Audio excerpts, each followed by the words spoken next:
The mop bucket wheels squeaked against the marble floor as I pushed it down the pristine hallway of Morrison Financial Tower.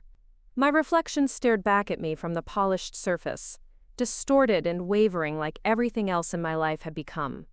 The navy blue janitor's uniform hung loose on my frame, the name tag reading Sarah in bold white letters. Nobody here knew my last name was Morrison, too. Before we jump back in, tell us where you're tuning in from, and if this story touches you, make sure you're subscribed, because tomorrow, I've saved something extra special for you. The elevator dinged behind me, and I quickly turned away, pretending to focus on cleaning the already spotless baseboards. Designer heels clicked against the floor, in a rhythm I'd memorized over the past 6 months. My sister Jennifer's voice carried that familiar tone of superiority, as she spoke to her assistant about quarterly projections and board meetings. She walked past me without a glance, treating me like part of the furniture. If she had looked closely, really looked, she might have recognized something familiar in my eyes. But Jennifer Morrison-Price hadn't truly seen me in years. My name is Sarah Morrison, and this is the story of how I became invisible in my own family's legacy, while secretly holding all the power they desperately craved. Growing up as the youngest daughter of real estate mogul Robert Morrison should have guaranteed me a life of privilege and respect. Instead, it became a masterclass in disappointment and systematic exclusion that would ultimately drive me to orchestrate the most elaborate revenge plot of my life. The Morrison family built their empire on Chicago's skyline, constructing gleaming towers that housed the city's most prestigious businesses. Morrison Properties wasn't just a company. It was a dynasty that my grandfather started with a single apartment building in 1952. By the time I was born, we owned half the commercial real estate in downtown Chicago, and my father ruled over it all with an iron fist wrapped in expensive Italian leather gloves.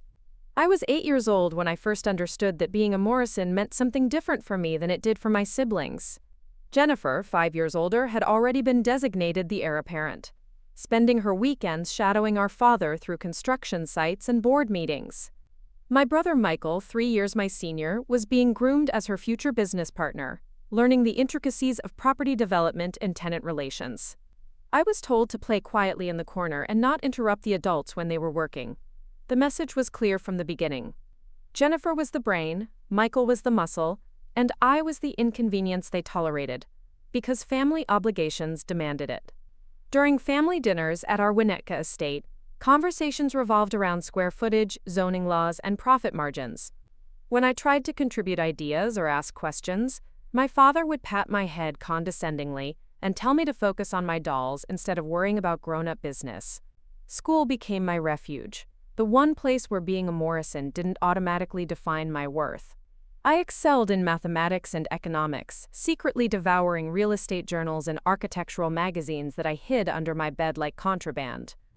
While Jennifer struggled with basic accounting principles despite expensive tutors, I was calculating compound interest and understanding market trends that wouldn't be covered in her business classes for another decade. The irony wasn't lost on me that the family disappointment possessed a natural aptitude for the very industry that had made us wealthy.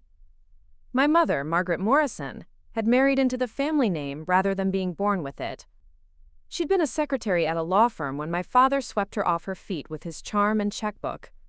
Perhaps that's why she understood the feeling of being an outsider looking in, but instead of protecting me from the same fate, she seemed determined to ensure I learned my place early. Her attempts at maternal guidance usually involved steering me toward more feminine pursuits like ballet and piano lessons, activities that would make me a suitable wife for some other wealthy family's son rather than a contributing member of our own dynasty. The summer I turned 12, everything changed in a way that would shape the trajectory of my entire life. My father announced that Jennifer and Michael would be spending their vacation working in different departments of Morrison Properties, learning the business from the ground up. I begged to be included, promising I would work harder than both of them combined. The laughter that followed my request still echoes in my memory decades later. Instead of joining my siblings in the family business, I was shipped off to Camp Wildwood, an expensive summer program for privileged children whose parents wanted them occupied and out of the way. While Jennifer was learning about property acquisitions and Michael was studying construction management, I was making friendship bracelets and participating in trust falls with other unwanted offspring of Chicago's elite. The camp counselors praised my leadership skills and problem-solving abilities, but those achievements felt hollow when I knew they would never be valued at home. When I returned from camp that August, bronzed and confident from leading younger campers on hiking expeditions, I found that Jennifer and Michael had been given offices in the Morrison Properties building. Small offices, admittedly, but real workspaces with their names on frosted glass doors. I had been given a new bicycle and told to enjoy the rest of my summer before school started. The contrast couldn't have been more stark or intentional. High school years blurred together in a pattern of academic excellence overshadowed by family indifference. I graduated valedictorian while Jennifer barely managed to pass her senior year despite my father hiring 3 different tutors to help her with subjects I had mastered years earlier. My acceptance letter to Northwestern University's business program arrived the same week Jennifer announced she was taking a gap year to travel through Europe and find herself. The celebration dinner was held in her honor, toasting her adventurous spirit and worldly ambitions. My scholarship offer and early acceptance were mentioned briefly between the appetizer and main course, then quickly forgotten as conversation returned to Jennifer's planned itinerary through Tuscany.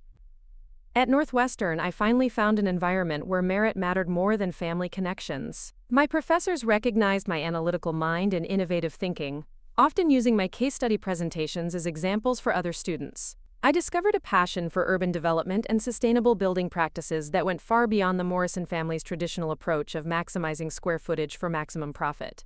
My senior thesis on adaptive reuse of historic buildings won the university's prestigious Kellogg Award and caught the attention of several major real estate development firms.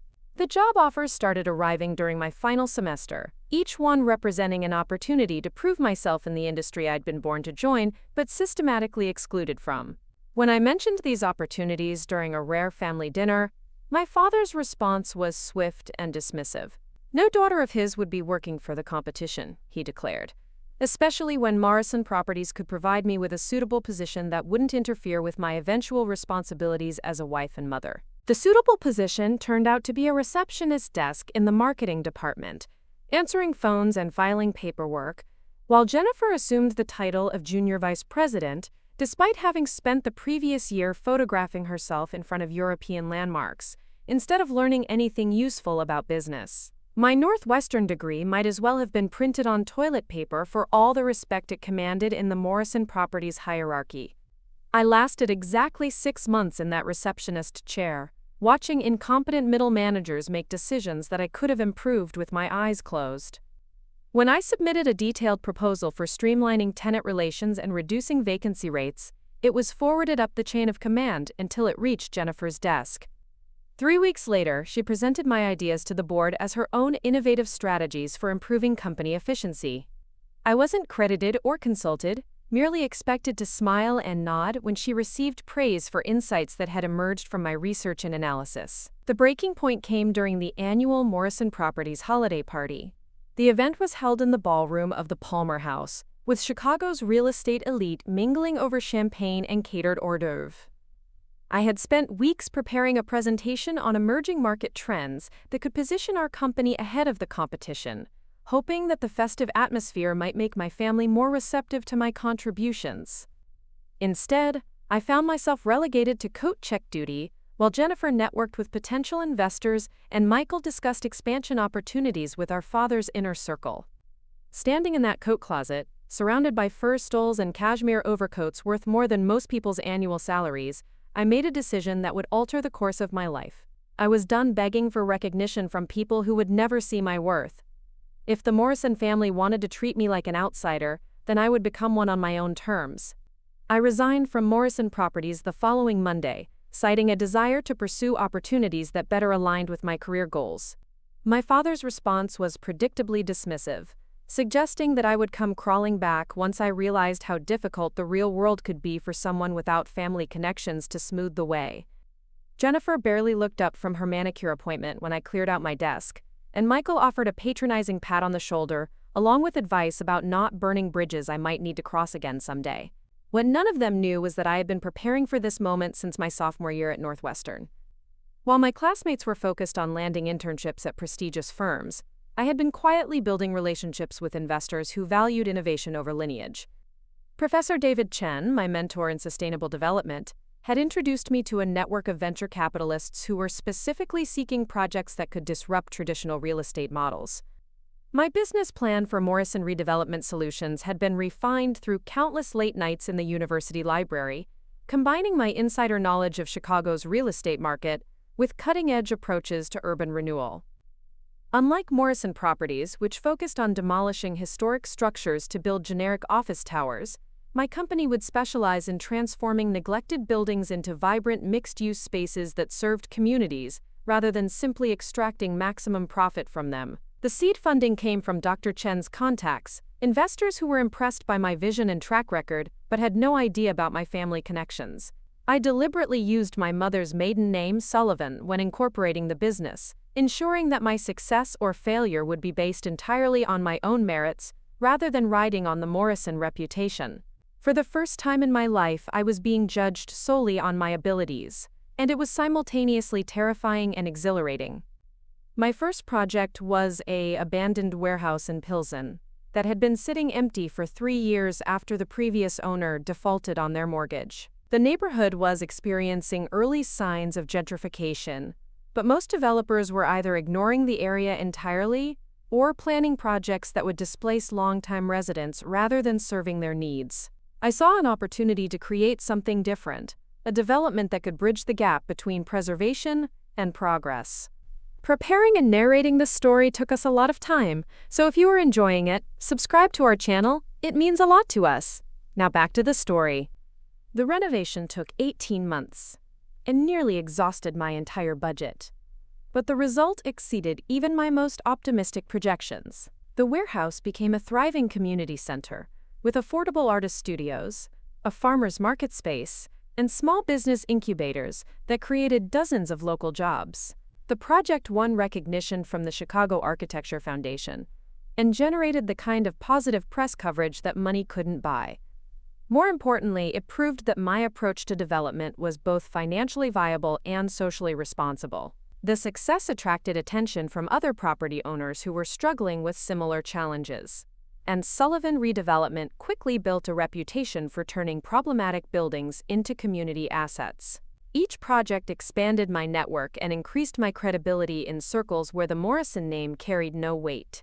By my 25th birthday, I had completed 7 major renovations and employed a team of 12 architects, contractors, and project managers who shared my vision for responsible development. The irony wasn't lost on me that I was achieving everything I had dreamed of accomplishing within the family business, but I was doing it as Sarah Sullivan rather than Sarah Morrison. My parents occasionally mention my mysterious disappearance from Chicago society during their social gatherings, usually expressing bewilderment about my stubborn refusal to accept their generous offer of a position at Morrison Properties. What they didn't know was that I had been quietly observing their business practices from the outside, watching as Jennifer's inexperience and Michael's arrogance created vulnerabilities that a more strategic competitor could exploit. Morrison Properties had grown complacent, relying on their established relationships and market dominance, rather than adapting to changing economic conditions. They continued building the same glass towers and luxury condominiums that had made them wealthy in the 1980s, but younger professionals and growing families were increasingly seeking affordable housing and mixed-use developments that fostered community rather than isolation. The opportunity I had been waiting for presented itself during my 3rd year running Sullivan Redevelopment. The Chicago Transit Authority announced plans for a new Green Line extension that would dramatically increase property values in several underserved neighborhoods. Most established developers, including Morrison Properties, dismissed these areas as too risky or insufficiently profitable to warrant serious attention. They were focused on more prestigious projects in Lincoln Park and River North, where profit margins were guaranteed, but innovation was discouraged. I recognized the potential immediately. These transit-adjacent neighborhoods offered affordable land prices, supportive community organizations, and infrastructure improvements that would attract exactly the demographic my developments served best.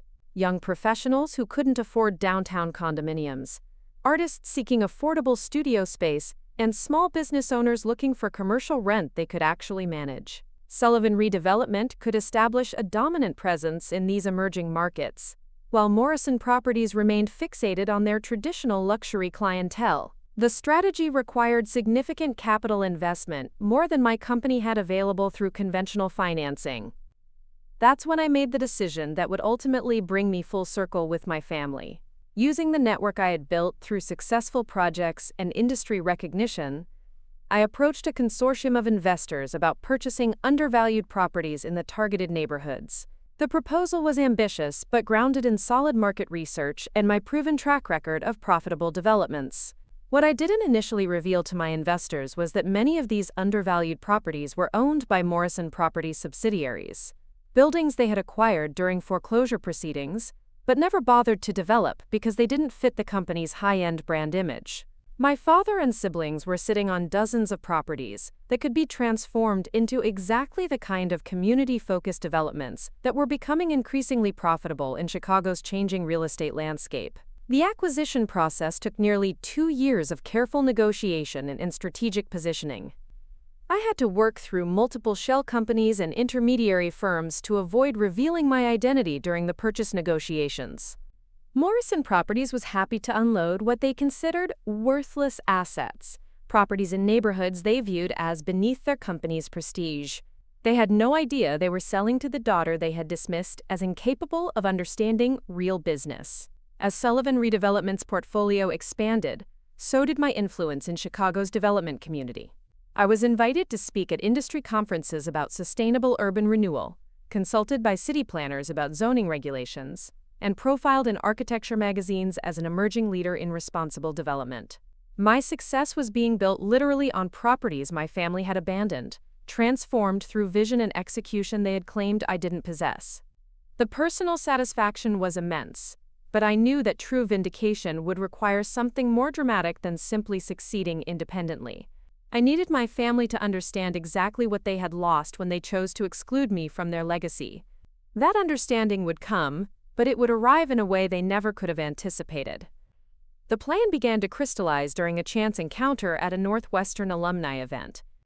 Professor Chen introduced me to Maria Rodriguez, a former student who had become a successful property manager specializing in commercial real estate. During our conversation, she mentioned that she was looking for new opportunities after her current employer, Morrison Properties, had passed her over for promotion, despite her excellent performance record. Apparently, they preferred to hire from within their established network, rather than recognizing talent that didn't come with the right family connections or social credentials.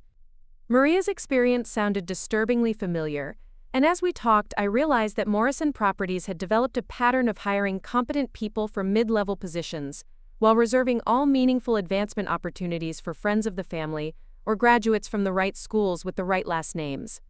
They were systematically wasting human capital in the same way they wasted physical assets, focusing on appearances rather than actual performance. That's when the idea struck me. If Morrison Properties insisted on treating talented employees as disposable resources, then Sullivan Redevelopment could offer those same people opportunities for real career growth and financial reward. I began quietly recruiting the best minds from my family's company, offering positions that recognized their skills and provided equity stakes in successful projects. Within 6 months, Sullivan Redevelopment had hired away Morrison Properties' top project manager, their most innovative architect, and 3 of their most effective tenant relations specialists. The talent exodus wasn't immediately visible to Morrison Properties' leadership, because Jennifer and Michael were too focused on high-level strategy to notice operational details. They assumed that increased employee turnover was simply a reflection of tight labor markets, rather than recognizing that their best people were being systematically recruited by a competitor they hadn't bothered to identify. By the time they realized what was happening, Sullivan Redevelopment had assembled a team of industry veterans who brought intimate knowledge of Morrison Properties' weaknesses along with their professional expertise. The information my new employees provided was invaluable, though I was careful never to request proprietary details or encourage any form of corporate espionage. I didn't need insider secrets when Morrison Properties' fundamental problems were visible to anyone paying attention. They were over-leveraged on luxury developments in markets that were becoming increasingly saturated, locked into long-term contracts with suppliers who charged premium prices for standard services, and managed by executives who made decisions based on family politics rather than market analysis. Meanwhile, Sullivan Redevelopment continued expanding its portfolio of community-focused developments. Each successful project generated capital for larger investments and attracted more sophisticated investors who appreciated both our financial returns and our positive social impact. By my 27th birthday, my company owned more than 40 properties across Chicago, employed over 100 people, and was being courted by institutional investors looking to diversify their portfolios with socially responsible real estate ventures. The growth trajectory put Sullivan Redevelopment on a collision course with Morrison Properties in ways that my family couldn't ignore indefinitely. We were bidding on similar projects, competing for the same tenants, and attracting attention from the same pool of potential investors. Industry publications began running comparison articles between the established Morrison Properties approach and Sullivan Redevelopment's innovative methods, generally concluding that newer companies were better positioned to serve Chicago's evolving real estate needs. I knew that eventually, my professional success would force a personal reckoning with the family that had written me off as irrelevant. The question wasn't whether they would discover my identity, but when and under what circumstances that revelation would occur. I wanted to control that moment, to ensure that when they finally understood who had been quietly dismantling their market dominance, the impact would be both shocking and undeniable. The opportunity presented itself through the Morrison Financial Tower, the crown jewel of my family's real estate empire, and the building where I now worked as a janitor during overnight shifts.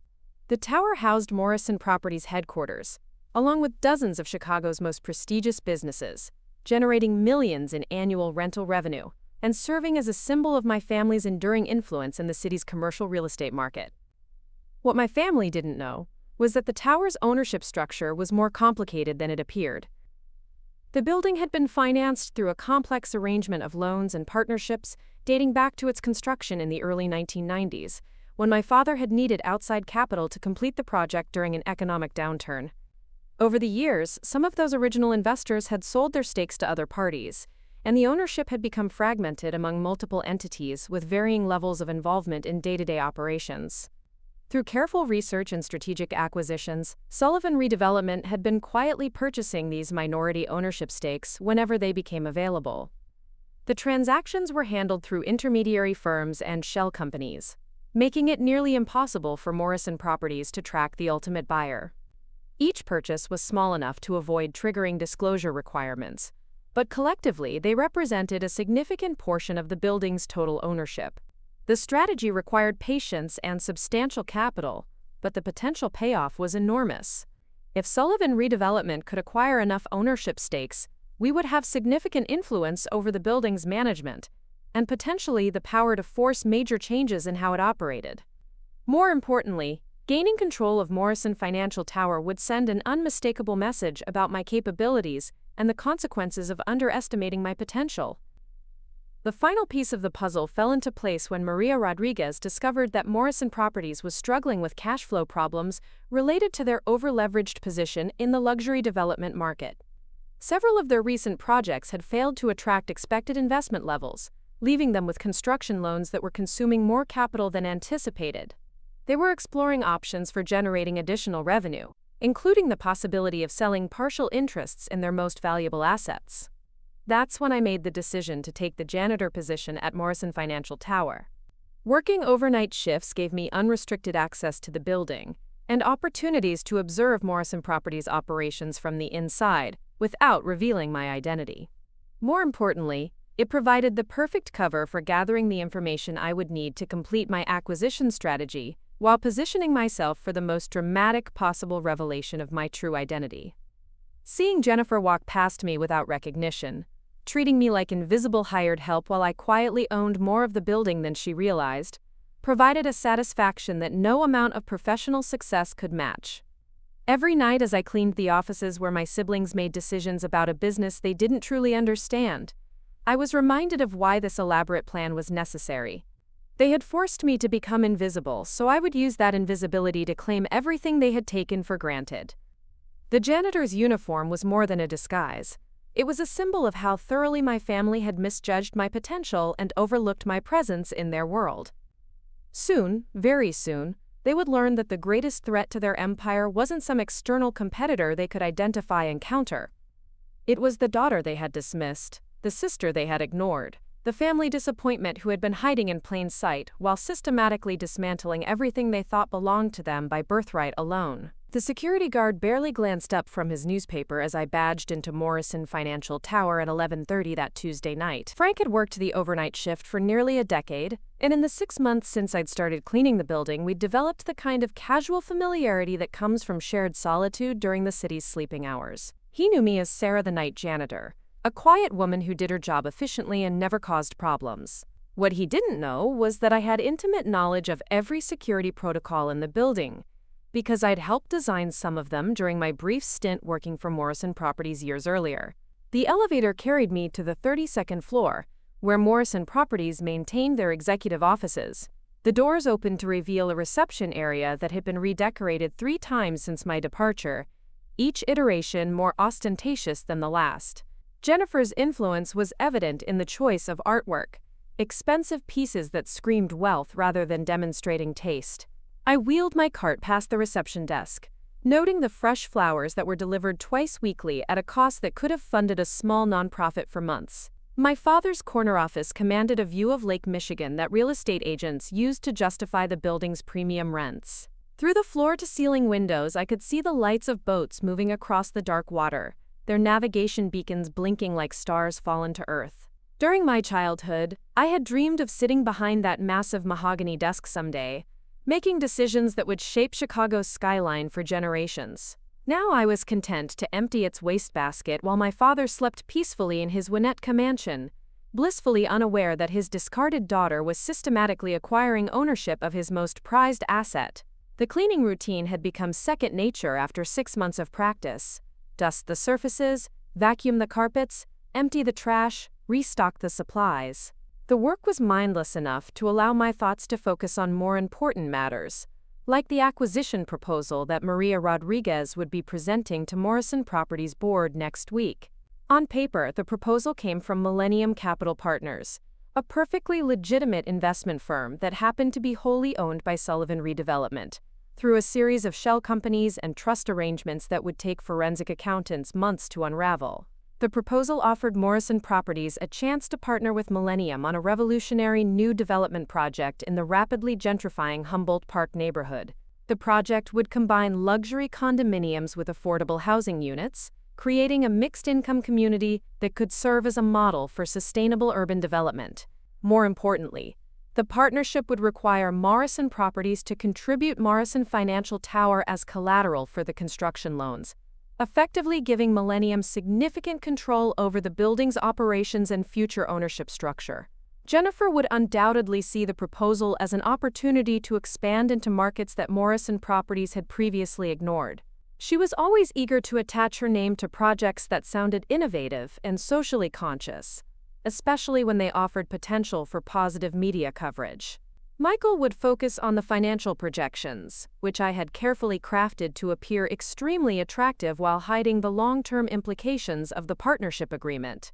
My father would ultimately approve anything that promised to increase the company's revenue without requiring him to change his fundamental approach to business. What none of them would recognize until it was too late was that the partnership agreement contained provisions that would trigger an ownership transfer if Morrison Properties failed to meet specific performance benchmarks during the project's development phase. Those benchmarks had been designed to be challenging but achievable for a well-managed company, with adequate cash flow and experienced leadership. Unfortunately, Morrison Properties no longer qualified as well-managed, and their cash flow problems were becoming increasingly severe as their luxury developments struggled to find buyers in a market that was shifting toward affordability and sustainability.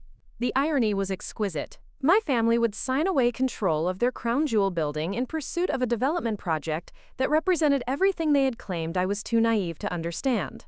They would be undone by their own greed and short-sighted thinking, qualities that had made them successful in an earlier era but were becoming liabilities in Chicago's evolving real estate landscape. As I worked my way through the executive floor, I encountered subtle signs of the financial stress that Morrison Properties was trying to hide from their tenants and competitors. The coffee service had been downgraded from premium brands to generic alternatives. The fresh flowers in the reception area were smaller arrangements than they had been 6 months earlier. Most tellingly, several offices that had been occupied by senior staff members were now empty, their former occupants having been quietly laid off as part of cost-cutting measures that Jennifer preferred to call strategic reorganization. Michael's office revealed the most concerning indicators of the company's declining fortunes. His desk was covered with printouts of cash flow projections and loan documentation, papers that should have been secured in the company's safe rather than left out for anyone to see. The numbers painted a picture of an organization that was burning through capital faster than it could generate revenue, sustained primarily by credit lines that were secured against properties whose values were declining in a changing market. I photographed the most relevant documents with a camera hidden in my cleaning supplies, not because I needed the information for my own planning, but because I wanted a complete record of Morrison Properties' financial deterioration. When the time came to reveal my identity and explain how I had acquired control of their building, I wanted to be able to demonstrate that their downfall had been entirely self-inflicted. They had dismissed me as incompetent while making decisions that a first-year business student would have recognized as unsustainable. Jennifer's office provided different but equally valuable insights into the company's internal dynamics. Her desk was cluttered with magazines about luxury lifestyle and society events, suggesting that she was spending more time cultivating her public image than focusing on business operations. The wall behind her desk displayed framed photographs of herself at various charity galas and ribbon-cutting ceremonies, a shrine to networking opportunities rather than business achievements. Most revealing was a handwritten note from our mother, suggesting that Jennifer should consider finding a suitable husband before her biological clock became a concern, implying that even Margaret Morrison had doubts about her daughter's long-term career prospects. The real treasure trove was Jennifer's computer, which she had forgotten to password protect before leaving that evening. Her email inbox contained dozens of messages from frustrated tenants, complaining about maintenance issues that weren't being addressed promptly. There were heated exchanges with contractors who were threatening to suspend work on current projects due to delayed payments. Most damaging was a thread of messages with board members expressing concern about the company's direction and Jennifer's qualifications to lead it into the next decade. One email from Thomas Brennan, the board's most influential member, was particularly blunt in its assessment of the situation. He questioned whether Morrison Properties was being managed effectively and suggested that the board should consider bringing in outside expertise to evaluate potential strategic alternatives. The message had been sent 3 days earlier, and Jennifer's response had been defensive and dismissive, exactly the kind of reaction that would convince concerned board members that their fears were justified. I saved copies of the most significant emails to an encrypted drive that I would later access from my Sullivan redevelopment office. The information would be invaluable when the time came to explain to Morrison Properties board members how their company had reached the brink of collapse under Jennifer's leadership. More immediately, it confirmed that my acquisition strategy was proceeding exactly as planned. The board was already questioning the current management's competence, making them more likely to welcome an investment partnership that promised to inject new capital and expertise into the organization. The overnight hours also provided opportunities to observe Morrison Properties' operational inefficiencies firsthand. The building's climate control system was programmed to maintain full heating and cooling, even in unoccupied areas, wasting thousands of dollars monthly on energy costs that could have been reduced with simple scheduling adjustments. The security protocols required guards to make rounds every 2 hours. But the actual intervals were often longer because the guards knew that nobody was monitoring their performance during overnight shifts. Maintenance requests from tenants were processed through an antiquated paper-based system that created delays and confusion, leading to complaints that could have been avoided with basic digital workflow management. Each inefficiency represented money flowing out of Morrison Properties accounts unnecessarily, weakening their financial position while strengthening my negotiating power for the eventual ownership transfer. I documented everything in detailed reports that would eventually be presented to the board as evidence of mismanagement and justification for new leadership. The building was generating millions in rental revenue, but operational waste was consuming profits that should have been available for capital improvements and debt service. During my 4th month working at the tower, I encountered an unexpected complication that could have derailed my entire plan. Dr. Emily Chen, a prominent physician who leased office space on the 20th floor, had been working late when I arrived to clean her suite. She looked up from her patient files as I entered, studying my face with the kind of intense focus that medical professionals develop through years of diagnostic training. I had known Emily casually during my Northwestern years, when she was completing her residency at Northwestern Memorial Hospital while I was finishing my business degree. We had crossed paths at several university events and shared enough conversations for her to potentially recognize me despite the years that had passed, and my deliberate efforts to alter my appearance. If she identified me as Sarah Morrison rather than Sarah the janitor, word could reach my family before I was ready to reveal myself. The moment stretched uncomfortably as Emily continued studying my features, clearly trying to place where she had seen me before. I focused on my cleaning routine, keeping my head down and avoiding direct eye contact while my heart raced with the possibility of premature exposure. Finally, she shook her head and returned to her paperwork, apparently deciding that any resemblance she had noticed was coincidental rather than significant. The near recognition reminded me how precarious my position really was. Chicago's professional community was smaller than it appeared, and many of the building's tenants moved in the same social circles that my family frequented.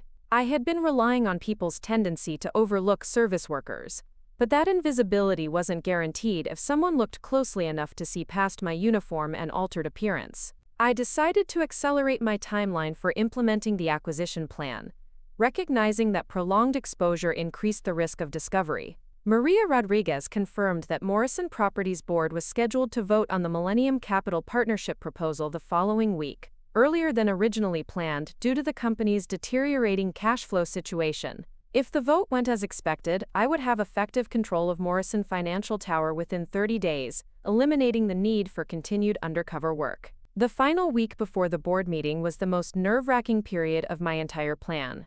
Every interaction with building security, every conversation with other maintenance staff, every moment spent in the executive offices, carried the potential for discovery and exposure. I found myself hyper-aware of every detail, constantly scanning for signs that someone had recognized me or become suspicious of my activities. Jennifer's behavior provided the most concerning moments of potential exposure. She had begun staying late more frequently, apparently responding to board pressure by demonstrating greater commitment to her responsibilities. On 2 occasions, she was still in her office when I arrived to clean, forcing me to work around her presence while maintaining my invisible janitor persona.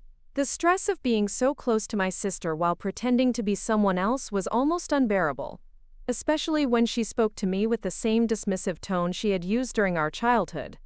The irony wasn't lost on me that Jennifer was finally taking her job seriously, just as she was about to lose it. Her late-night phone calls revealed growing desperation as she tried to negotiate better terms with creditors and convince potential investors to provide emergency funding. She was making the same mistake that had characterized her entire career, focusing on quick fixes rather than addressing fundamental problems that required strategic thinking and long-term planning. Michael's situation was even more pathetic. He had apparently developed a drinking problem in response to the mounting pressure, and his office frequently smelled of alcohol despite his attempts to mask it with breath mints and cologne. His decision-making had become increasingly erratic, creating conflicts with contractors and tenants that generated additional problems for an already struggling organization. On one memorable evening, I found him passed out at his desk, surrounded by empty bottles and financial documents that painted a devastating picture of Morrison Properties' true condition. I left Michael undisturbed, knowing that he would wake up the next morning with a hangover and no memory of exactly what he had been reviewing before losing consciousness. His drinking was another symptom of the systemic dysfunction that had infected Morrison Properties under my siblings' leadership, further evidence that they were fundamentally unequipped to manage the legacy they had inherited through birthright rather than merit. My father's office provided the most emotionally complex moments during those final weeks. Robert Morrison had built his empire through a combination of ruthless ambition and strategic thinking that I had inherited but been prevented from expressing within the family business. Seeing the evidence of his declining influence and deteriorating health scattered across his desk generated feelings that I hadn't anticipated when planning my revenge. The medications lined up beside his computer suggested that his hypertension and heart problems were becoming more serious, likely exacerbated by stress from the company's financial difficulties. His handwriting on various documents had become shakier over the months I had been observing it, indicating either medication side effects or the natural progression of aging. For brief moments, I felt sympathy for the man who had dismissed my potential but was now watching his life's work crumble under his children's mismanagement. Those moments of sympathy were quickly overwhelmed by memories of every humiliation, every dismissal, every instance when my ideas had been ignored because they came from the wrong daughter. Robert Morrison had chosen to build his succession plan around gender stereotypes and family politics rather than recognizing actual competence. The consequences of that decision were playing out exactly as anyone with basic business sense could have predicted, and I felt no obligation to rescue him from problems that were entirely self-created. The weekend before the board meeting, I made my final preparations for the ownership transfer that would occur once Morrison Properties accepted the Millennium Capital Partnership. Sullivan Redevelopment's legal team had reviewed every document multiple times, ensuring that the acquisition would be absolutely legitimate and legally unassailable. The building's management company had been quietly replaced with a firm that reported directly to my organization, guaranteeing that the transition would proceed smoothly once the ownership change became official. Most importantly, I had prepared a comprehensive presentation that would explain to my family exactly how their dismissive treatment had motivated my elaborate revenge plan. The presentation included detailed timelines showing how Sullivan Redevelopment had systematically acquired Morrison Properties' cast-off assets and transformed them into profitable developments. It documented the financial analysis that had revealed Morrison Properties' vulnerabilities and the strategic planning that had exploited those weaknesses. Most devastatingly, it compared the professional achievements I had accomplished independently with the declining performance of the company I had been deemed unworthy to join. The board meeting was scheduled for Thursday morning at 10 o'clock, giving me one final weekend of working in secret before my true identity would be revealed. I spent those last shifts memorizing every detail of the executive offices that I would soon control, imagining the expressions on my family's faces when they learned that their discarded daughter had quietly acquired their most valuable asset while they focused on maintaining appearances rather than managing their business effectively. Sunday night marked my final shift as Sarah the Invisible Janitor. As I cleaned my father's office one last time, I placed a single document on his desk where he would find it first thing Monday morning. The document was a property deed showing that Sullivan Redevelopment now owned 47% of Morrison Financial Tower, just 3 percentage points away from majority control. Attached was a business card identifying me as Sarah Morrison-Sullivan, Chief Executive Officer of Sullivan Redevelopment, with a handwritten note suggesting that we should meet soon to discuss the building's future management.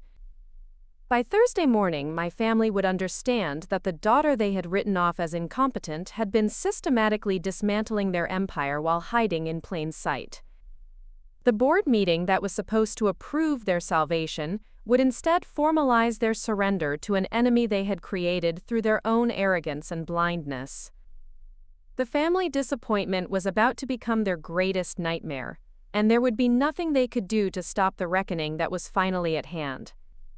Walking out of Morrison Financial Tower for the last time as an anonymous employee, I felt a satisfaction that exceeded any professional achievement I had accomplished during my years building Sullivan Redevelopment.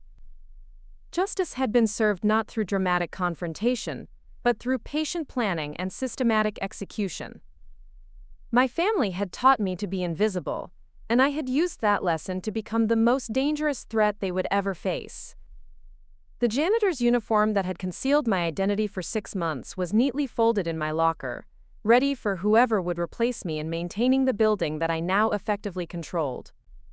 Tomorrow, I would return wearing the designer suits and confident demeanor that befitted my actual status as one of Chicago's most successful real estate developers. The transformation would be complete, and my family would finally see me for who I had always been beneath their dismissive assumptions. The city was waking up as I drove home through the early morning traffic, professionals beginning another day of work in offices throughout the downtown core. Many of them would be arriving at Morrison Financial Tower within a few hours, unaware that the building's ownership structure had fundamentally changed during the night.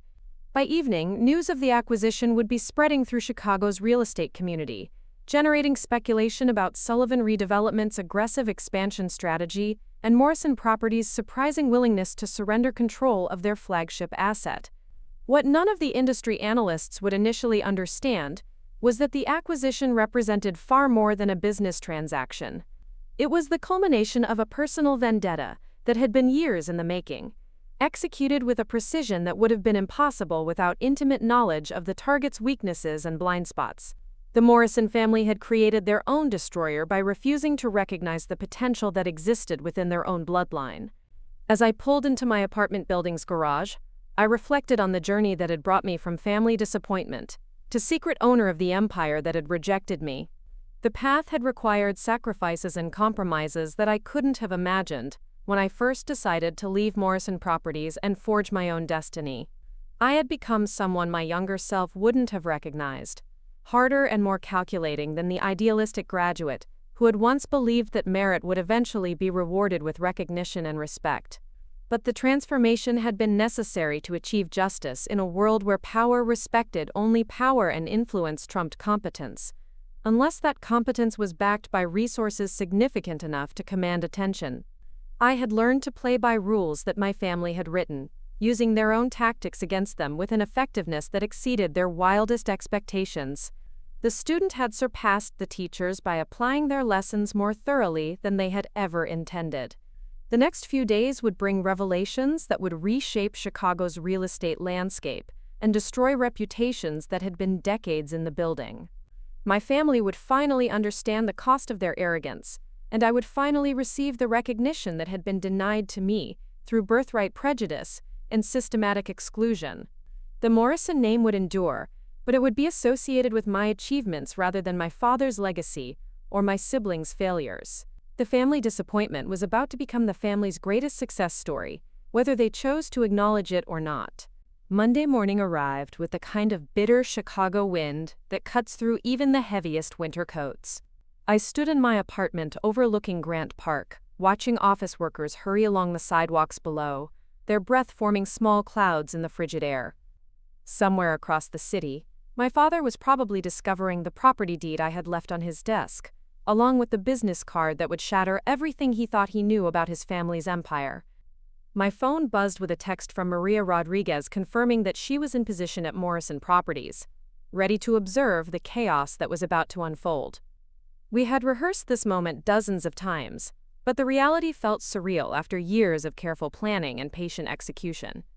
Today would mark the beginning of the end for the Morrison dynasty as my family had known it. The first call came at 8:47 in the morning. Jennifer's number flashed on my screen, and I let it ring through to voicemail before listening to her increasingly frantic message. Her voice cracked with confusion and barely controlled panic as she demanded to know who Sarah Morrison-Sullivan was and how this person had acquired nearly half of their building without their knowledge. The fear in her tone was music to my ears, validation for every moment of humiliation I had endured at her hands. Michael called next, his message slurred with what sounded like morning alcohol consumption. He was less coherent than Jennifer, but equally terrified, rambling about hostile takeovers and corporate espionage while apparently pacing around his office. The irony wasn't lost on me that my brother was accusing unknown enemies of the very tactics that Morrison Properties had used to crush smaller competitors throughout their history. My father's call came last, and I answered on the second ring. His voice carried the authority that had intimidated business rivals for decades, but underneath the commanding tone I could detect uncertainty that hadn't been there during my childhood. "I need to speak with Sarah Morrison-Sullivan immediately," he said without preamble. "This is Robert Morrison, and I believe your company has made some kind of mistake regarding Morrison Financial Tower." "Good morning, Dad," I replied, allowing my real voice to emerge from the careful disguise I had maintained for months. "There's no mistake. We need to talk." The silence that followed was so complete that I wondered if the call had been disconnected. When he finally spoke again, his voice had aged 20 years in 20 seconds. "Sarah? My Sarah? How is this possible? I think that conversation would be better held in person," I said. "I'll be at Morrison Properties at noon. Please make sure Jennifer and Michael are there as well. We have a lot to discuss." I hung up before he could respond, leaving him to grapple with the reality that his discarded daughter had somehow acquired enough power to threaten everything he had built. The satisfaction was intense, but tempered by an unexpected surge of nervousness about the confrontation to come. Planning revenge from a distance was one thing, but facing my family's reactions in person would test emotional reserves I wasn't sure I possessed. The drive to Morrison Financial Tower felt like traveling through a time warp. Every familiar landmark along the route triggered memories of the woman I had been before my transformation, the naive young idealist who had believed that talent and hard work would eventually earn her family's respect. That version of myself felt like a character from someone else's story, a cautionary tale about the dangers of trusting people who viewed love as conditional on compliance with their expectations. Frank the security guard did a double take when I approached his desk wearing a tailored business suit instead of my janitor's uniform. Recognition dawned slowly across his features as he connected the confident woman standing before him with the quiet night shift employee he had known for months. "Sarah, what are you doing here during the day? And dress like?" He gestured at my professional attire, clearly struggling to process the transformation. "I have a meeting with Morrison Properties," I said, offering him a smile that held no malice. Frank had always treated me with basic human decency, unlike the family members who had employed us both without ever acknowledging our existence. "Things are about to change around here, but you don't need to worry about your job. Good security is hard to find." The elevator ride to the 32nd floor felt endless despite lasting less than 2 minutes. I used the time to center myself emotionally, reviewing the key points I planned to make during the confrontation, while preparing for whatever defensive strategies my family might attempt. They would undoubtedly try to minimize my achievements or claim that I had somehow cheated to gain my current position. The evidence I carried in my briefcase would demolish any such arguments before they could gain traction. The reception area looked different in daylight, less imposing and more desperate. The expensive artwork and fresh flowers couldn't quite hide the subtle signs of financial strain that I had observed during my nighttime cleaning shifts. The receptionist, a young woman named Amanda who had always been polite during our brief encounters, stared at me with obvious confusion. "I'm here to see Robert Morrison," I said. "He's expecting me." "Of course, Ms." She paused, clearly recognizing my face but unable to place it in this new context. "Sullivan," I said. "Sarah Morrison-Sullivan." Amanda's eyes widened as she processed the surname combination, but she maintained her professional composure while calling to announce my arrival. Within moments, my father emerged from his office, moving with the measured steps of someone who was trying to project confidence while his world crumbled around him. He had aged noticeably since the last time I had seen him at a social function 2 years earlier. His hair had gone completely gray, and new lines etched his face in patterns that suggested chronic stress and insufficient sleep. But his eyes still held the intelligence and determination that had built Morrison Properties from a small operation into a real estate empire, qualities I had inherited along with his stubborn pride and ruthless ambition. "Sarah," he said, my name carrying years of complicated history. "You look different. Success tends to have that effect on people," I replied. "Shall we discuss this in your office? Or would you prefer to have this conversation in the lobby where your tenants can overhear?" He gestured toward his office without another word, and I followed him into the space that had once represented everything I aspired to achieve. The view of Lake Michigan was still spectacular, but the office itself felt smaller than I remembered, as if my expanded perspective had diminished its power to intimidate or impress. Jennifer and Michael were already waiting, seated in chairs that had been arranged to create a united front against whatever threat they perceived me to represent. Jennifer looked immaculate as always, her makeup and hair styled to project competence and authority. But her hands trembled slightly as she held a folder that I recognized as containing my business registration documents and property acquisition records. Michael appeared to be nursing a hangover, his bloodshot eyes and pale complexion suggesting that he had spent the previous evening drinking away his anxiety about the company's deteriorating financial situation. His rumpled suit and unsteady movements confirmed my suspicions about his developing alcohol dependency, another symptom of the systemic dysfunction that had infected Morrison Properties under his and Jennifer's leadership. "Sit down, Sarah," my father said, taking his position behind the massive desk that had once seemed like a throne. "I think you owe us an explanation for this situation." "I don't owe any of you anything," I replied, remaining standing while I opened my briefcase and began arranging documents on his desk. But I'm happy to explain how the family disappointment managed to acquire controlling interest in your flagship property while you were busy playing dress-up in offices you don't deserve. Jennifer's composure cracked first, her carefully maintained facade giving way to the imperious anger that had characterized her treatment of me throughout our childhood. "How dare you speak to us that way? We're your family." "Family?" I laughed, the sound carrying no warmth or affection. "Is that what you call systematically excluding someone from their birthright while stealing their ideas and treating them like hired help?" "Because I have a different definition of family that involves respect and recognition for people's actual contributions." I spread out the financial analysis I had prepared, showing Morrison Properties' declining revenues and mounting debt obligations alongside Sullivan Redevelopment's explosive growth trajectory. The numbers painted a stark picture of competence versus incompetence, strategic thinking versus reactive desperation. "This is impossible," Michael said, leaning forward to study the documents despite his obvious physical discomfort. "You've been gone for what, 5 years? There's no way you could have built something this substantial without us hearing about it." 7 years, I corrected. 7 years since you forced me out of a company I was born to lead. 7 years since you made it clear that my gender mattered more than my qualifications. 7 years since you decided that networking at charity galas was more valuable than understanding market analysis and financial projections. I pulled out another set of documents showing Sullivan Redevelopment's portfolio of properties, many of which had been acquired from Morrison Properties at below-market prices because my family considered them worthless assets in undesirable neighborhoods. The transformation of those same properties into profitable developments was documented with before and after photographs and financial statements that demonstrated returns on investment that Morrison Properties hadn't achieved in years. "You sold me these buildings," I continued, watching their faces as recognition dawned. "Every single property in Sullivan Redevelopment's portfolio came from Morrison Properties cast-offs. Buildings you couldn't figure out how to monetize because you were too focused on luxury developments for a shrinking market segment." My father studied the portfolio documents with the intensity of someone who was beginning to understand the magnitude of his miscalculation.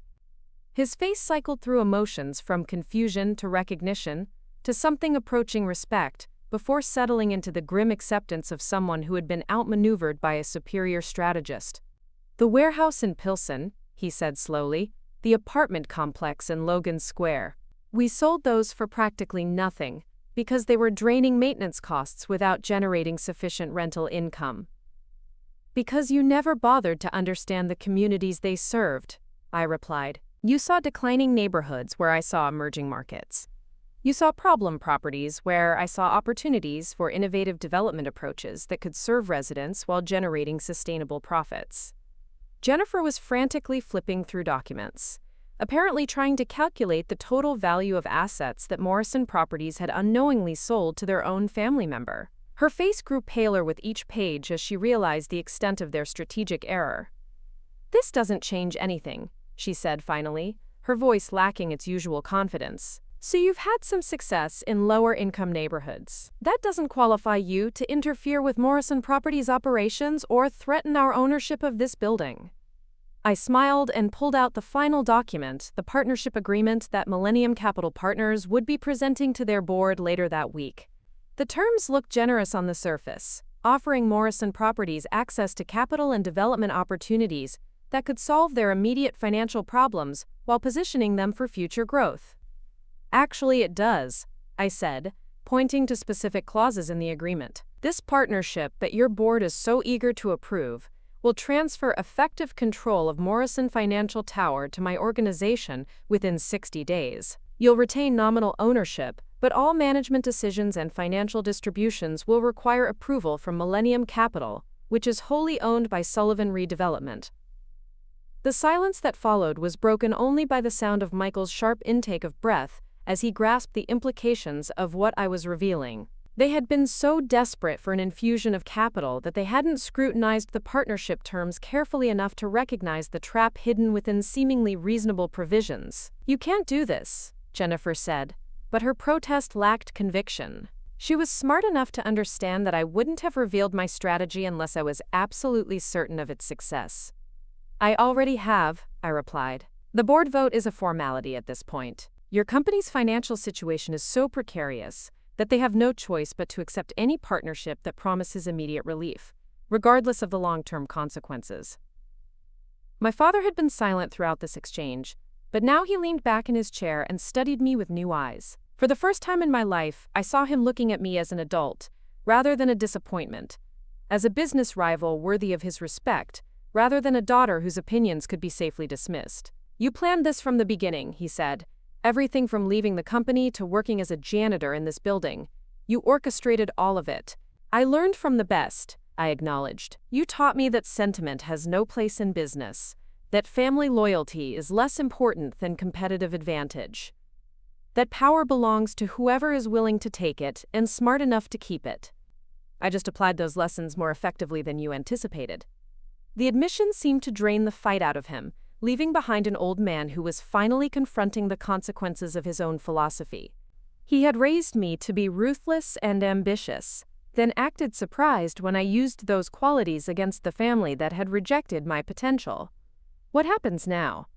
Michael asked, his voice barely above a whisper. Now you learn what it's like to be irrelevant in your own legacy, I said. Morrison Properties will continue to exist, but as a subsidiary of Sullivan Redevelopment. You can keep your offices and your titles, but every major decision will require my approval. Think of it as a very expensive education in competent management. Jennifer stood abruptly, her composure finally shattering completely. I won't let you destroy everything our family built. We'll fight this in court, we'll expose your manipulations, You'll do nothing, I interrupted, my voice carrying the authority that came from holding all the cards in a game they hadn't realized they were playing. Because every move I've made has been completely legal, every acquisition properly documented, every contract thoroughly vetted by the best legal minds money can buy. You can try to fight, but you'll only accelerate your own downfall while enriching my attorneys. I began gathering my documents. The business portion of our meeting concluded. What remained was personal, the final reckoning for years of dismissal and humiliation that had motivated my elaborate revenge plan. There's one more thing you should understand, I said, pausing at the door. This wasn't just about business or money or even controlling Morrison Financial Tower. This was about proving that the daughter you wrote off as worthless was more capable than the children you groomed to inherit your empire. I never said you were worthless, my father protested. But the words rang hollow even to his own ears. You didn't have to say it, I replied. You said it every time you excluded me from business discussions, every time you offered me secretarial work instead of meaningful responsibilities, every time you chose Jennifer's inexperience over my expertise because she fit your vision of what a Morrison heir should look like. The truth hung in the air between us, undeniable and devastating. They had all participated in my marginalization, either actively or through passive acceptance of assumptions that had now proven catastrophically wrong. The janitor's uniform was perfect camouflage, I continued. You saw what you expected to see, a service worker who was beneath your notice. Just like you saw what you expected to see when you looked at your own daughter, someone whose gender disqualified her from serious consideration regardless of her actual abilities. I opened the door and stepped into the hallway, leaving behind the office that had once represented my greatest ambition. The power I had craved as a child was finally mine, but the victory felt different than I had imagined. There was satisfaction in proving my worth, but also sadness for the relationships that had been destroyed by pride and prejudice that need never have existed.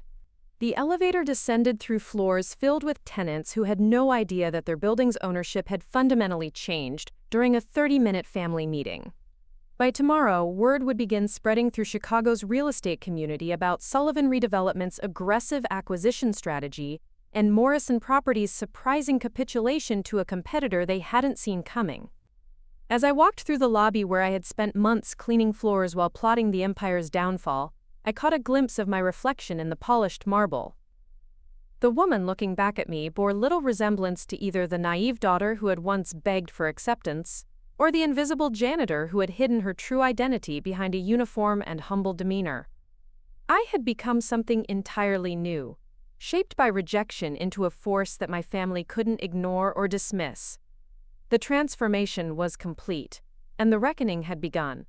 The news broke across Chicago's business community like wildfire within 48 hours.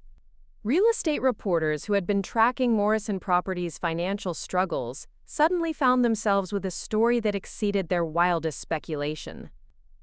Headlines screamed about hostile takeovers and family betrayals, while industry analysts scrambled to understand how a relatively unknown company had managed to acquire controlling interest in one of the city's most prestigious commercial properties.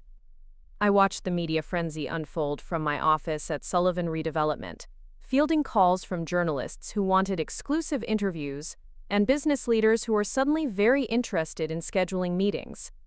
The transformation from invisible night janitor to power player in Chicago's real estate market had happened so rapidly that even I struggled to adjust to the constant attention and scrutiny. Maria Rodriguez knocked on my door holding a stack of newspapers and printouts from business websites, her expression mixing admiration with concern. She had been instrumental in orchestrating the Millennium Capital Partnership, but even she seemed stunned by the magnitude of the media response to our acquisition strategy. "The Tribune's calling it the business coup of the decade," she said, spreading the papers across my desk. "The Wall Street Journal wants to do a profile piece on Sullivan Redevelopment's expansion strategy. 3 different television stations have requested interviews about your transformation from Morrison Properties' exile to major competitor." I scanned the headlines, noting how journalists had latched onto the David versus Goliath narrative, while missing some of the more nuanced aspects of what had actually transpired. The story was being framed as a classic tale of corporate revenge, which wasn't entirely inaccurate, but failed to capture the systematic planning and patient execution that had made the acquisition possible.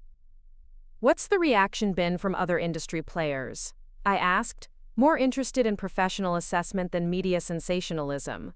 "Mixed but mostly impressed," Maria replied.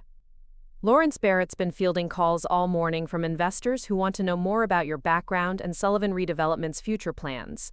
Several major developers have reached out about potential partnership opportunities, apparently assuming that anyone who could outmaneuver the Morrison family must have access to superior market intelligence." The irony wasn't lost on me that my business reputation was being enhanced by the same family dynamics that had once held me back. Success in taking down Morrison Properties was being interpreted as evidence of exceptional competence rather than intimate knowledge of their specific weaknesses and blind spots. My phone buzzed with an incoming call from Dr. Emily Chen, the physician whose near recognition during my janitor days had almost derailed my entire plan. Her voice carried a mixture of amusement and incredulity as she congratulated me on what she called the most elaborate undercover operation in Chicago business history. "I knew there was something familiar about you that night," she said, "but I never imagined you were conducting corporate espionage while emptying my trash cans. The sheer audacity of working as a janitor in your own family's building while planning to take it over is absolutely brilliant." "It wasn't espionage," I corrected, though I appreciated her enthusiasm. Everything I learned came from documents that were carelessly left in plain sight, or conversations that took place in areas where cleaning staff were present. If anything, it was a masterclass in how privilege makes people careless about operational security. The conversation reminded me that my former invisibility had been a double-edged sword. While it had enabled me to gather information and execute my plan without detection, it had also required months of pretending to be someone I wasn't, while surrounded by people who treated service workers as barely human. The psychological toll of that experience was only beginning to register now that the deception was no longer necessary. By Thursday afternoon, the Morrison Properties Board meeting had concluded with the expected unanimous approval of the Millennium Capital Partnership. The vote had been a foregone conclusion given the company's desperate financial situation, but the formal ratification still felt like a significant milestone in my campaign to reclaim what should have been mine by birthright. Jennifer called me that evening, her voice devoid of the imperious confidence that had characterized our previous interactions. She spoke quietly, almost whispering, as if she was afraid of being overheard by others in her office or home. "We need to talk," she said without preamble. "Not about business or the company, about us, about what this means for our family." "There is no us," I replied, though her vulnerability surprised me. "You made that clear years ago when you decided that my ideas were only valuable when you could claim credit for them." "I was young and stupid," she admitted. "Dad pushed me into a role I wasn't ready for, and I felt threatened by how naturally business came to you. I thought if I could prove myself by marginalizing you, eventually I'd develop the competence to justify my position." The confession was more honest than anything Jennifer had ever said to me, but it also revealed the fundamental flaw in her thinking. She had viewed our relationship as a zero-sum competition, rather than recognizing that my success could have enhanced the entire family's legacy if they had chosen to embrace it. "That strategy worked brilliantly," I said, unable to keep sarcasm from my voice. "You proved your competence so effectively that I was able to buy your company out from under you while you were too busy playing office politics to notice." "I know," she said, and I could hear tears in her voice. "I know I destroyed everything. But Mom and Dad are talking about selling the house. Michael's drinking has gotten completely out of control, and we're all going to lose everything we've ever known because I was too insecure to recognize what you could have contributed." The conversation was heading into emotional territory that I wasn't prepared to navigate. Sympathy for Jennifer's situation would complicate the clean narrative of justice and revenge that had sustained me through years of planning and execution. I needed to maintain clarity about who was responsible for the Morrison family's downfall. "You didn't destroy everything," I said finally. "You destroyed your version of everything. The Morrison name will survive, and Morrison properties will continue to exist. But both will be better managed and more successful under my leadership than they ever were under yours." I ended the call before she could respond, but her words lingered in my mind as I tried to focus on the operational details of integrating Morrison properties into Sullivan Redevelopment's expanding portfolio. The personal cost of my victory was becoming apparent in ways that pure business analysis couldn't quantify. Michael's response to the acquisition was more predictable but no less troubling. He had apparently spent the days following our confrontation in an alcoholic haze that culminated in a public incident at a River North restaurant, where he had loudly accused other diners of being part of a conspiracy against his family. Videos of his breakdown had circulated on social media before being picked up by gossip websites that specialized in covering the misfortunes of Chicago's wealthy elite. The footage was painful to watch, showing my brother as a broken man ranting incoherently about betrayal and injustice, while restaurant staff tried to calm him down before eventually calling security. His deterioration was a direct consequence of stress that I had created, and while he bore responsibility for his own choices, I couldn't entirely escape feeling complicit in his self-destruction. My father's reaction was the most complex and emotionally challenging to process. He had requested a private meeting, just the two of us, to discuss what he called the practical implications of the ownership transfer. We met at his club, a bastion of old money Chicago society where women had been excluded from membership until embarrassingly recently. He looked older than his years as he sat across from me in the leather-appointed reading room, surrounded by oil paintings of distinguished men who had built their fortunes during less complicated eras. His hands shook slightly as he stirred his coffee, and I noticed that he had lost weight in the weeks since our confrontation. "I've been thinking about what you said," he began, his voice lacking its usual commanding presence, "about how we treated you, about the assumptions we made. I want you to know that I'm proud of what you've accomplished, even if the circumstances are painful for all of us." "Pride isn't what I needed from you," I replied. "I needed recognition and opportunity when it mattered, not retroactive acknowledgement after I'd already proven myself despite your opposition." "I know," he said simply. "I know I failed you as a father and as a business leader. The question now is whether there's any path forward that doesn't require destroying every relationship in our family." The question hung between us like a challenge I wasn't sure I wanted to accept. Revenge had been a powerful motivator during the years of planning and execution, but it was a finite resource that left emptiness in its wake. I had achieved everything I set out to accomplish, but the victory felt less satisfying than I had anticipated. "Morrison Properties will remain a separate entity under Sullivan Redevelopment's ownership," I said carefully. "Jennifer and Michael can keep their positions if they demonstrate genuine competence and willingness to learn from their mistakes. You can retain an advisory role if you want it, though final decisions will rest with me."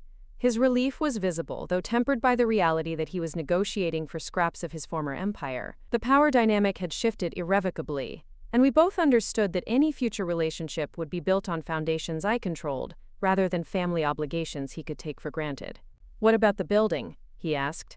"Morrison Financial Tower has been our headquarters for 25 years. It represents everything we built as a family." "It represents everything you built without me," I corrected. "Now it will represent everything we can accomplish together, assuming you're willing to accept that competence matters more than birthright or gender in determining who makes decisions." The conversation continued for another hour, covering operational details and transition plans that would minimize disruption to Morrison Properties' existing operations while ensuring Sullivan Redevelopment's strategic objectives were met. By the end, we had established a framework for coexistence that preserved both companies' identities while acknowledging the new reality of who held ultimate authority. Walking out of the club into the crisp evening air, I reflected on how different this victory felt from what I had imagined during the darkest moments of my exile from the family business. Justice had been served, but it came packaged with complications and responsibilities that extended far beyond simple revenge. The media attention continued intensifying over the following weeks, with business schools requesting case studies and development companies trying to poach key personnel from both Sullivan Redevelopment and Morrison Properties. The industry was treating my acquisition strategy as a template for disrupting established real estate dynasties, apparently missing the highly personal motivations that had made it possible. More challenging was the response from Chicago's social elite, the network of wealthy families who had known the Morrisons for generations and were struggling to understand how their established order had been so thoroughly disrupted. Some expressed admiration for my business acumen, while others whispered about inappropriate tactics and family disloyalty that violated unspoken codes of conduct. I found myself caught between worlds, no longer the excluded daughter, but not quite accepted as a legitimate member of the establishment I had conquered. The transformation from invisible janitor to visible power player required navigation skills that hadn't been covered in any business school curriculum I had studied. The solution came from an unexpected source when Margaret Morrison, my mother, called to request a lunch meeting. She had been notably absent from the family's public responses to the acquisition, and I was curious about her perspective on the dramatic changes that had reshaped our relationships. We met at a quiet restaurant in Lincoln Park, far from the downtown business district, where our encounter might attract unwanted attention from journalists or industry observers. She looked elegant as always, but I could see stress lines around her eyes that hadn't been there during my childhood. "I owe you an apology," she said without preamble, surprising me with her directness. "I should have recognized your potential and advocated for your inclusion in the family business. Instead, I let Robert's traditional attitudes shape how we raised you, and I'm ashamed of the role I played in driving you away." The admission was more than I had expected from a woman who had spent decades adapting to Morrison family expectations rather than challenging them. Her willingness to acknowledge mistakes suggested a capacity for growth that might make future relationships possible. "Apologies don't change what happened," I said, though her words meant more to me than I was ready to admit. "But they might influence what happens next." We talked for 2 hours about business strategies and family dynamics, covering territory that we had never been able to explore during my childhood, when her focus had been on preparing me for marriage rather than career success. By the end of our meal, I had gained new insight into the pressures she had faced as an outsider who married into the Morrison dynasty. "What are your plans for the future?" she asked as we prepared to leave. "To build something better than what came before," I replied. "To prove that Morrison Properties can serve communities while generating profits, that development can create value for everyone involved, rather than just extracting wealth for owners and investors." The answer seemed to satisfy her, and she smiled for the first time during our conversation. "That sounds like the daughter I always hoped you'd become, even when I didn't know how to help you get there." As I drove back to my office, I realized that the most important part of my transformation wasn't the business success or the public recognition, or even the satisfaction of proving my family wrong. It was the discovery that I could choose to be better than the people who had rejected me, that competence didn't require becoming as ruthless and exclusionary as those I had defeated. The janitor's uniform was gone, but the lessons learned while wearing it would shape every decision I made going forward. Invisibility had taught me to see clearly, and that clarity would be my greatest asset in building a legacy worthy of the Morrison name. 6 months later, I stood in the penthouse office that had once been my father's exclusive domain, watching the sun set over Lake Michigan through floor-to-ceiling windows that now framed my view of the city I was helping to reshape. The mahogany desk had been replaced with a sleek, modern workstation that better reflected Sullivan Redevelopment's innovative approach to urban development. Everything about the space had been transformed except the view, which remained as spectacular as ever. The integration of Morrison Properties into Sullivan Redevelopment had proceeded more smoothly than anyone had anticipated, including myself. Jennifer had surprised everyone by throwing herself into learning sustainable development practices, with the same intensity she had once devoted to networking at charity galas. Her natural charm, when redirected toward genuine relationship building with community leaders and environmental advocates, proved to be a valuable asset in securing support for our more ambitious projects. Michael's recovery had been slower and more challenging. The public incident at the restaurant had forced him to confront his drinking problem, and he was currently completing a rehabilitation program that specialized in treating executives whose substance abuse had been masked by professional success. His absence from daily operations had actually improved Morrison Properties' efficiency, though I held out hope that his eventual return would be as a more self-aware and effective leader.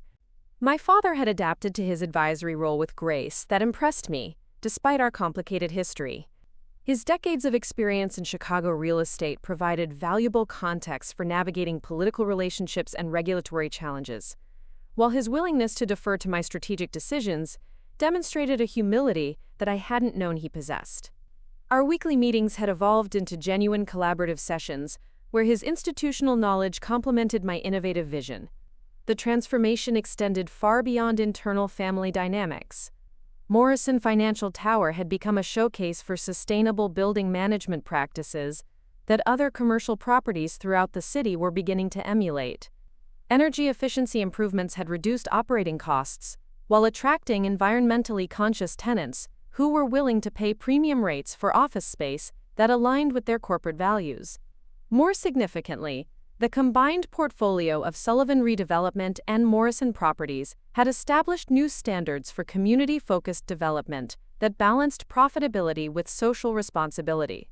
Our projects were generating case studies for urban planning programs and attracting investment from pension funds and endowments that prioritized environmental, social, and governance criteria in their real estate allocations. The success had attracted attention from beyond Chicago's borders. I had been invited to speak at conferences in New York, San Francisco, and Toronto about innovative approaches to urban renewal that created value for all stakeholders, rather than simply maximizing returns for property owners. The recognition was professionally gratifying, but more importantly, it validated the principles that had guided my work since leaving the family business years earlier. Dr. Emily Chen knocked on my office door, carrying a bottle of champagne and wearing the satisfied smile of someone who had just completed a successful negotiation. She had recently joined Sullivan Redevelopment as our Director of Community Health Initiatives, bringing medical expertise to development projects that prioritized resident wellness alongside financial returns. "The Humboldt Park project is officially approved," she announced, setting the champagne on my desk. "The City Council voted unanimously to support our mixed-income housing proposal, and 3 different community organizations have volunteered to help with implementation." The Humboldt Park development represented everything I had hoped to achieve when I first conceived Sullivan Redevelopment's mission. The project would transform a former industrial site into a vibrant neighborhood that included affordable housing, small business incubators, green space, and a community health clinic that Emily would help design and operate. Most importantly, existing residents would be partners in the development process rather than casualties of gentrification. "That calls for a celebration," I said, though my satisfaction went deeper than any single project success. This proves that responsible development isn't just idealistic theory. It's a sustainable business model that creates lasting value for everyone involved.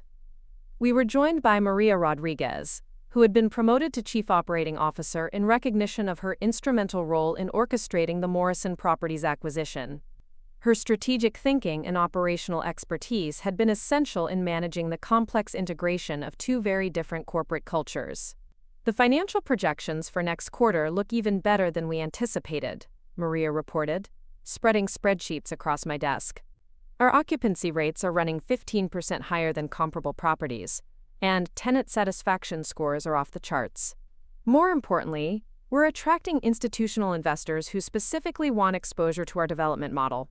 The numbers validated everything I had believed about the potential for ethical business practices to generate superior financial returns. Companies were increasingly recognizing that sustainable operations attracted better employees, more loyal customers, and more stable long-term profitability than traditional models focused solely on cost minimization and revenue maximization. As we celebrated with champagne, my assistant knocked to announce that Jennifer was waiting to see me. My sister had requested weekly meetings to discuss her progress in developing expertise in sustainable development practices. Sessions that had evolved from tense professional exchanges into something approaching genuine collaboration. "Come in," I called, noting that Jennifer looked more confident and purposeful than she had in years. Her wardrobe had evolved from power suits designed to project authority she didn't possess, to practical clothing that reflected her hands-on involvement in community engagement activities. "I wanted to update you on the Logan Square community meetings," she said, taking a seat across from my desk. "The Residents Association has formally endorsed our adaptive reuse proposal for the old factory building. They're particularly excited about the job training programs we're planning to include in the development." The change in Jennifer was perhaps the most surprising outcome of the entire acquisition process. Freed from the pressure to prove herself worthy of inheriting the family business, she had discovered a genuine passion for community development that utilized her interpersonal skills in service of meaningful objectives. Her work with resident groups had been instrumental in building trust for our projects in neighborhoods that had historically been skeptical of developer promises.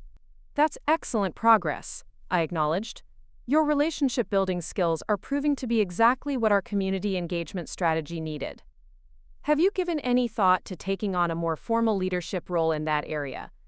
"Actually, I was hoping we could discuss that," she said, pulling out a detailed proposal that she had clearly spent considerable time preparing. "I think Sullivan Redevelopment should create a dedicated community partnerships division, and I'd like to be considered for heading it up." I reviewed her proposal with growing appreciation for the strategic thinking it demonstrated. Jennifer had identified gaps in our current approach and developed solutions that would strengthen both our community relationships and our long-term business sustainability. More importantly, she had found a way to contribute her natural strengths to organizational objectives rather than competing for roles that didn't match her abilities. "This is impressive work," I said, meaning it sincerely. "Let's schedule a formal presentation to the senior leadership team next week. If the proposal is as strong as it appears, we can announce your appointment as Director of Community Partnerships by the end of the month." The conversation continued for another hour, covering implementation timelines and resource requirements for Jennifer's proposed initiatives. By the end, we had outlined a collaborative working relationship that built on mutual respect rather than family obligation or sibling rivalry. For the first time since childhood, I felt like Jennifer and I were truly on the same team. After she left, I spent some time reviewing financial reports and development schedules before heading home to my new apartment, in a building that Sullivan Redevelopment had recently converted from an abandoned warehouse into luxury lofts. The space reflected my evolved priorities, combining elegant design with sustainable materials and energy-efficient systems that minimized environmental impact while maximizing comfort and functionality. The evening provided an opportunity to reflect on how dramatically my life had changed since the night I first put on a janitor's uniform and entered Morrison Financial Tower as an invisible observer of my family's business operations. The transformation had required sacrificing relationships and certainties that had once defined my identity, but the results exceeded even my most optimistic projections. Most importantly, I had discovered that success felt most meaningful when it created opportunities for others, rather than simply proving personal superiority. The satisfaction of outmaneuvering my family had been temporary, but the ongoing work of building communities and creating economic opportunities generated lasting fulfillment that sustained my motivation through challenges and setbacks. My phone buzzed with a text from Michael, who was scheduled to complete his rehabilitation program the following week. His message was brief but hopeful, expressing eagerness to contribute to Sullivan Redevelopment's mission and gratitude for the opportunity to rebuild his professional reputation within a more supportive organizational culture. His rehabilitation had included extensive counseling about the pressures that had contributed to his alcohol dependency, including family dynamics that had created unrealistic expectations and competitive relationships where collaboration would have been more effective. The insights he was gaining about himself and about business leadership suggested that his return could strengthen, rather than complicate, our operations. The next morning brought news that would reshape Sullivan Redevelopment's trajectory in ways I hadn't anticipated. Dr. David Chen, my former professor and mentor who had introduced me to the investor network that made my company possible, called with an opportunity that would test everything I had learned about balancing growth with principles.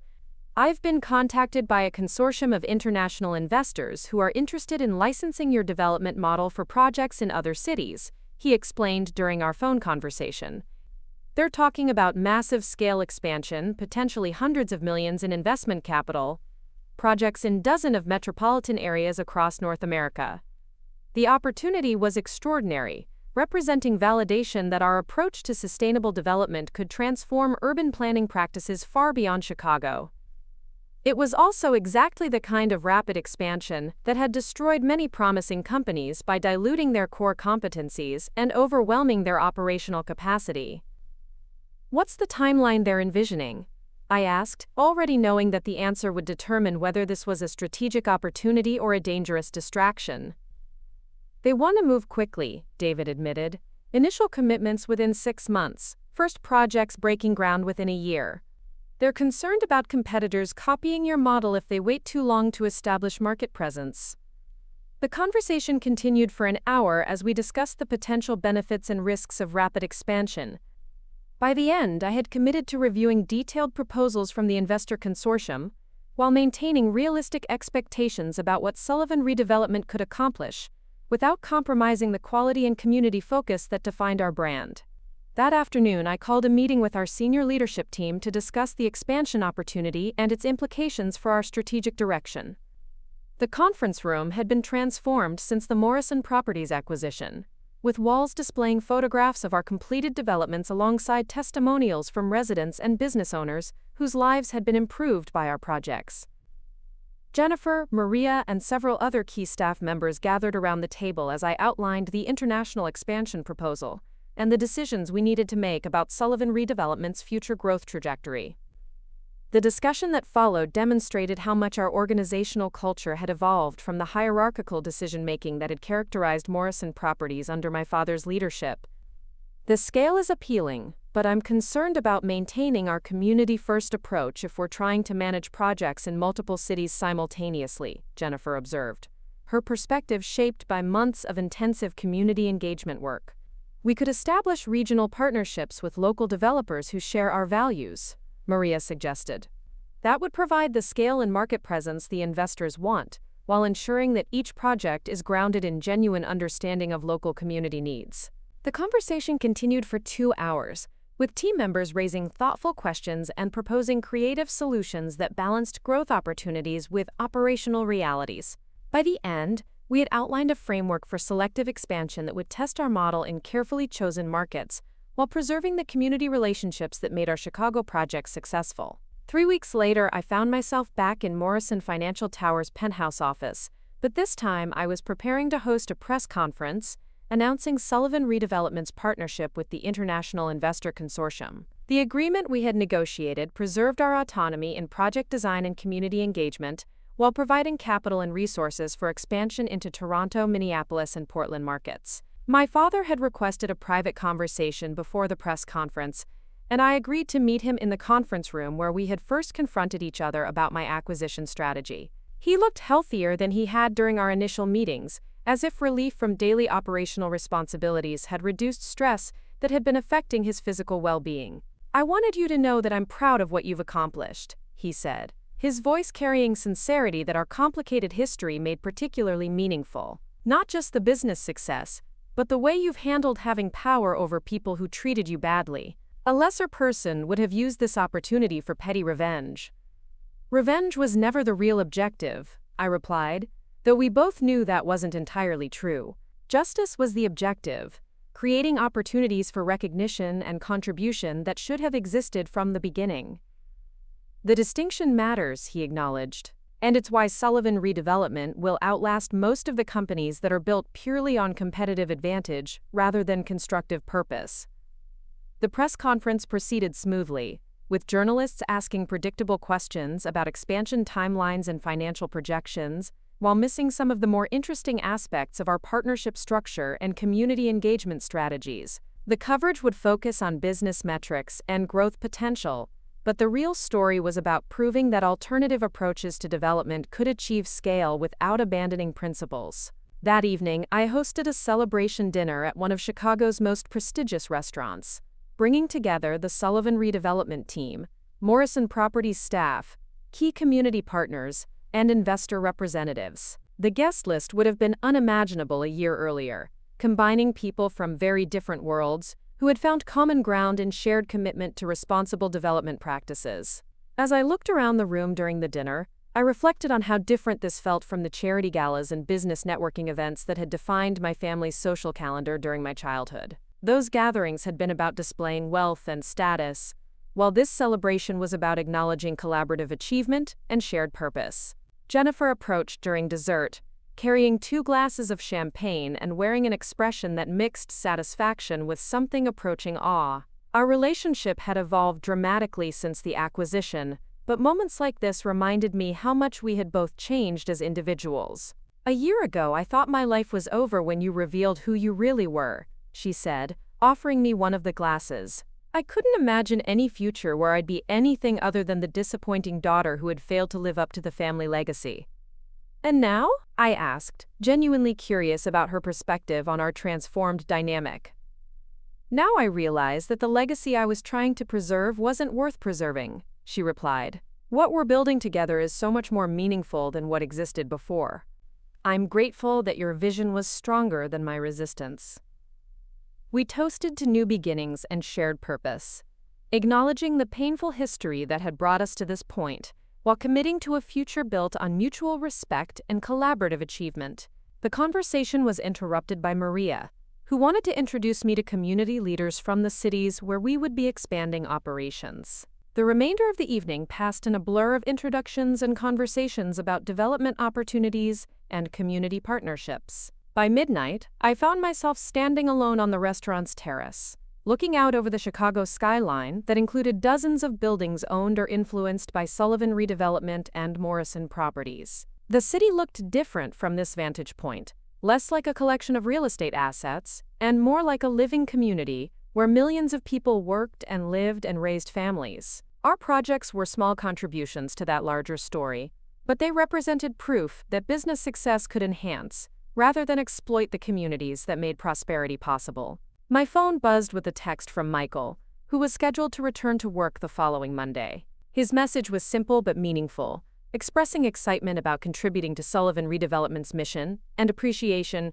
for the second chance that his rehabilitation and our family's reconciliation had made possible. As I prepared to leave the restaurant, I caught my reflection in the glass doors and was struck by how much I had changed since the days when I cleaned these same windows as an invisible night janitor. The transformation went deeper than professional success or public recognition. I had become someone who created opportunities rather than simply seizing them, someone who built communities rather than just accumulating assets. The janitor's uniform was long gone, but the lessons learned while wearing it continued to shape every decision I made. Invisibility had taught me to see clearly, humility had revealed the power of genuine service, and exclusion had motivated me to create inclusion for others who might otherwise be overlooked or undervalued. Standing in the Chicago night, surrounded by the lights of a city that was slowly becoming more sustainable and equitable through the work of people who believed that business could be a force for positive change, I understood that the most important transformation had been internal. I had become worthy of the power I now wielded, not through revenge or dominance, but through service to purposes larger than personal ambition. The family disappointment had indeed become the family's greatest success, but more importantly, she had become someone who used success to create possibilities for others, rather than simply proving her own worth. That transformation, more than any business achievement or public recognition, represented the true victory in a story that had begun with exclusion and evolved into purposeful leadership. Up next, you've got 2 more standout stories right on your screen. If this one hit the mark, you won't want to pass these up. Just click and check them out.